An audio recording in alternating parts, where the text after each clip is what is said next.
Africans cannot develop Africa. And before you come at me with your guns and knives, listen first, and then we can talk about this later, okay? Now, we need to understand the concept of Africa as it is. Today, we have about 53, maybe 54 countries in Africa, right? And all of them, or most of them, are underdeveloped, right? According to Western standards, these countries are all underdeveloped and they are being run by Africans, black people, right? Now, before we go into this, you need to understand the context of Africa before these countries were formed. Before these countries were formed, how is the African continent, right? So you need to understand that we didn't have countries. Prior to colonialism, we didn't have countries. There are nothing like countries, right? These countries that we have today are colonial creations, right? They're created by the West. So before these creations, how did African societies function? We need to understand that. How did we function, okay? Now, African societies were largely tribal based. So communities were formed based on tribe.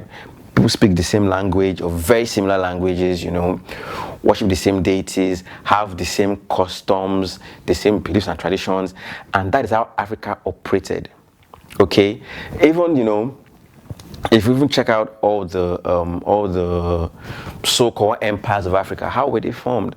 It was largely a particular group of people, a particular tribe, a bigger tribe, get other tribes, probably conquer them, other sub-tribes, you know, and then the empire would expand. So that's how Africa structured itself naturally. People were structured based on their tribes, right?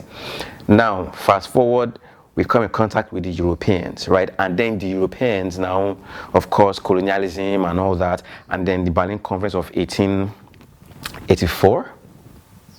Yes, hope I'm right. If I'm not right, I'll write the correct date, right? The Berlin Conference, right?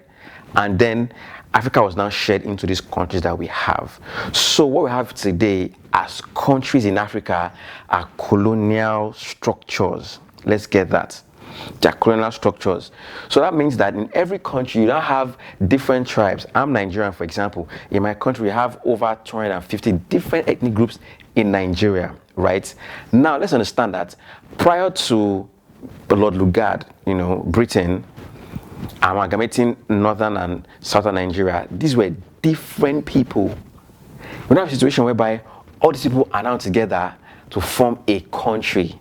Ladies and gentlemen, these countries would not develop because they are not created by the Africans themselves. We didn't create these things. We are trying to operate a system that is foreign to us. Do you understand?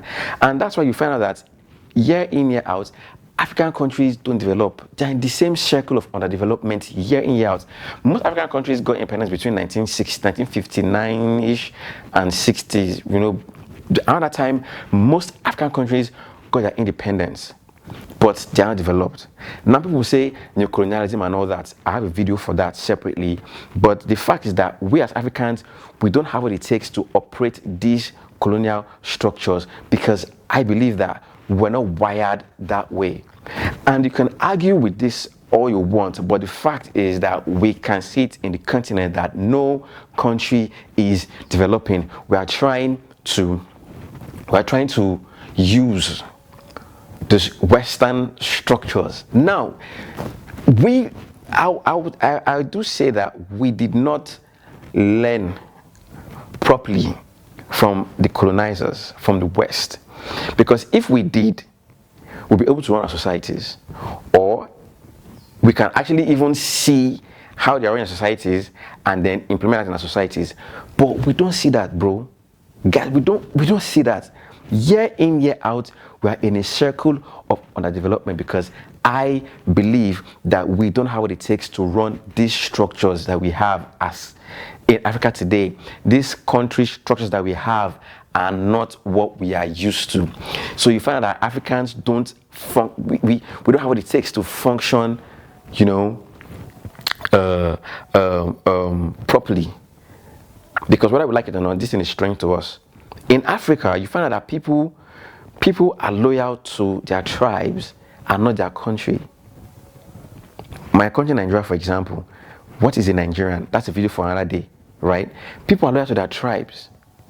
They're loyal to their religious beliefs because everything that we're practicing is foreign to us. And I believe that Africans, sad to say, are not wired. We are not wired like that. We are not wired like that. And I'm making this video because I also saw a video from someone that I respect so much, in person of Frank Zanu, and that's a picture of him and his channel. He talks about this a lot, and I agree with a lot of things that he says. So until the African continent can actually go back to the drawing board and sit down and we ask ourselves, guys, what is the problem? Why are we not developing? It is then and only then we'll be able to move forward. We understand that this system is foreign to us. We're just trying to adapt something that we do not understand, you know, and we're trying to make it work. And unfortunately, it's not working. Until we get to that understanding, we will not move forward as a country. In closing, this is what I'm going to say, guys. What I think we need to do as Africans is first things first, ask the question, who are you as an African? Okay, let me give you an example. Myself, I'm Nigerian, and I have first the identity of being a Nigerian. Then I have my tribe, where I'm from in Nigeria. Then I have my religion, right? So you know, say that there are three layers we're trying to be three layers of different things all at a time. And sad to say, guys, we do not have what it takes to develop this continent based on the colonial structures that we have inherited. That is my take. Anyway, what do you guys think about it? Talk to me in the comment sections, you know, what's your take, what you think. If you disagree, you agree with me, let me know. And then I'll see you in the next video. Peace out.